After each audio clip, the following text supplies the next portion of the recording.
You know, this is the first time I will have talked about this individual since March. It's been, wow, crazy 9 months to think that since we have talked about the man you see on the thumbnail, Jamaal Williams, former Detroit Lion, in a year that's kind of been lost in the Detroit Lions being actually good this year and competing for the division and potentially a number 1 seed. We forgot about some former Detroit Lions players. Now, we've already played DJ Chark. I can't remember if he played when we played them back earlier in the season, but this will be the second of potentially 3 people that we will play this year, hoping we see the Philadelphia Eagles later to face DeAndre Swift later in the playoffs. But that would be Jamaal Williams, and we haven't really spoken much about him. And I remember very distinctly in the comment section, a lot of us wanted Jamaal Williams back, not necessarily for his physical football ability, but for the energy and for the heart that he brought to the Detroit Lions. And it was a real nasty breakup.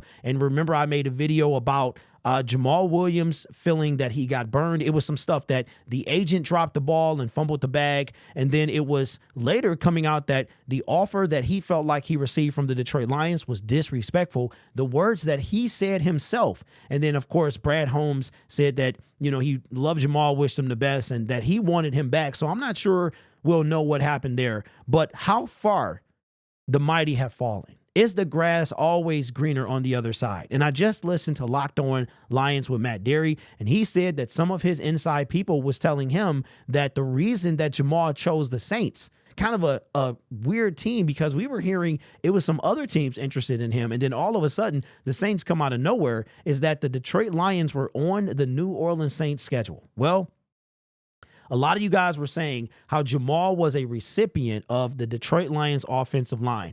Now, I don't want to take anything away from him because he did have over 1,000 yards, and you can't get that just running at the goal line. So he did contribute. But how great is it to actually be behind the Detroit Lions top 3 offensive line? Let's look at Jamaal Williams' stats for 2023. They are absolutely abysmal. Now, he did spend 4 games, I believe, on IR, so that does detract from this year compared to last year. But let's look at, he has 47 whopping carries, 137 whopping yards, 0 touchdowns after setting or breaking Barry Sanders' record last year, and an average of 2.9 per carry. And if we look at his stats for the seasons, and then we'll look at his game log. Look at the Detroit Lions, 601, and then had a record-setting year.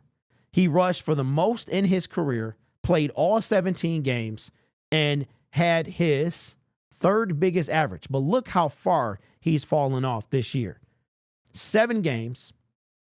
And let's look at his game log. Let's see what he did in his time in New Orleans. Let's see if we can do, this is his time. So check this out.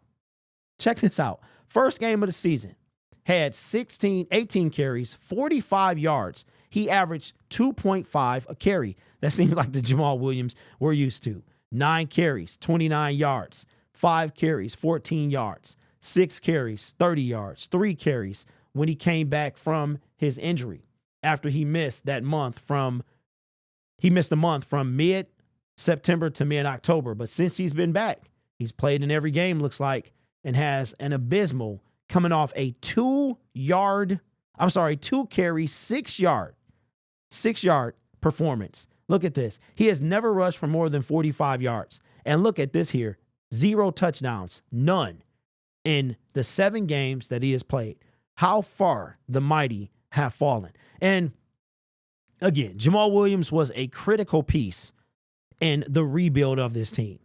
And while it was sad to see him go, David Montgomery, just from what I've seen and what a lot of you guys tried to say in the comment section, was going to be an upgrade at running back.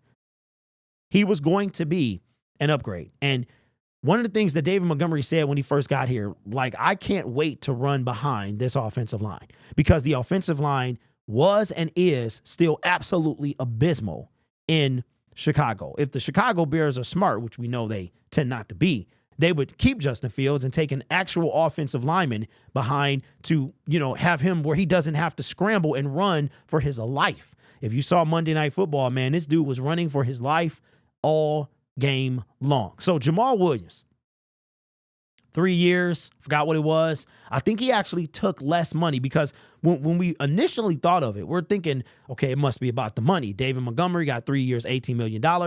And his deal in the New Orleans was nowhere near that. It wasn't anywhere near what he got, what David Montgomery got. And we're like, well, what was the deal? You took less money over in, let's see if we can find out what his contract is, because I want to remember, because this is relevant. This might actually go and clarify what Matt Derry was talking about as far as why he chose the New Orleans Saints to play the Detroit Lions. He signed a 3-year, $12 million deal. It's worth $12 million.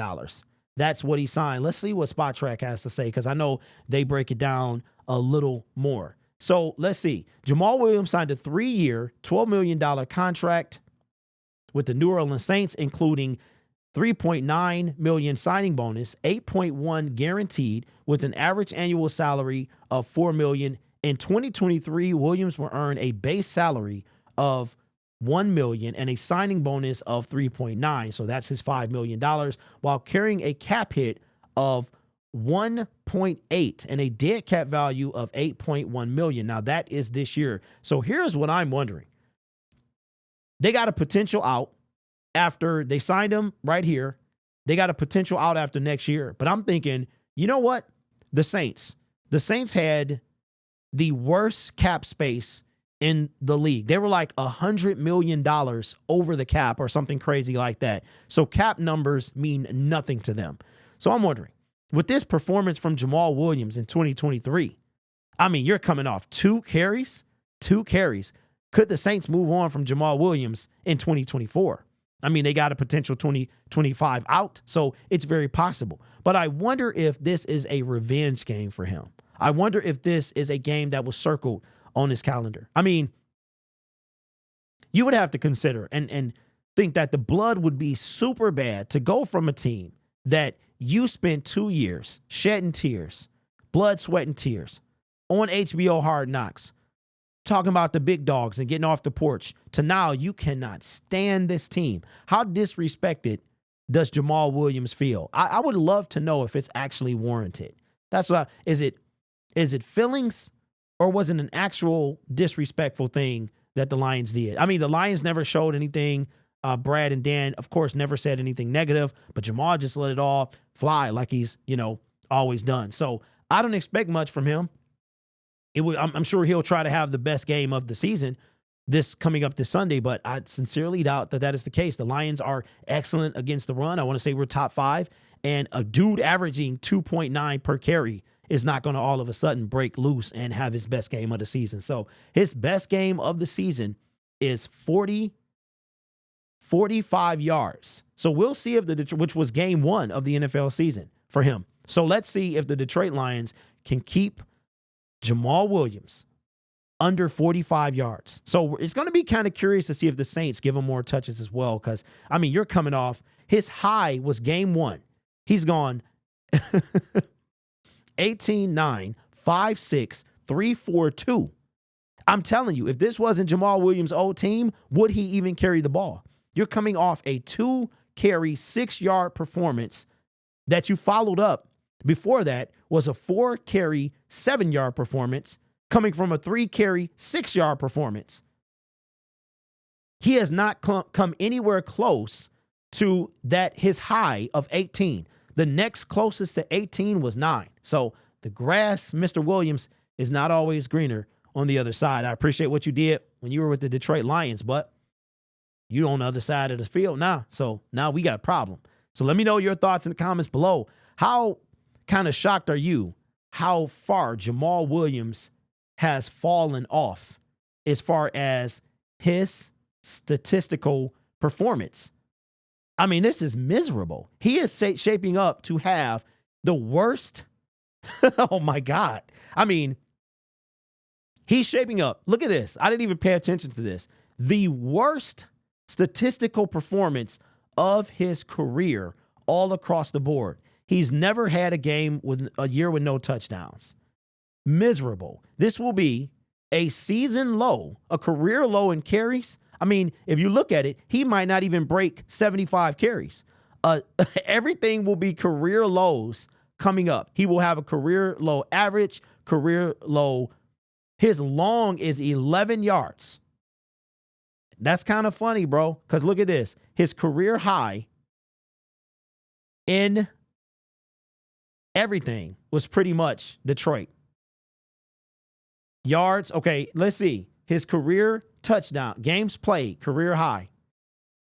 Carries, career high. Yards, career high. Average, the third best. Touchdowns, career high. Long, career high. Unbelievable.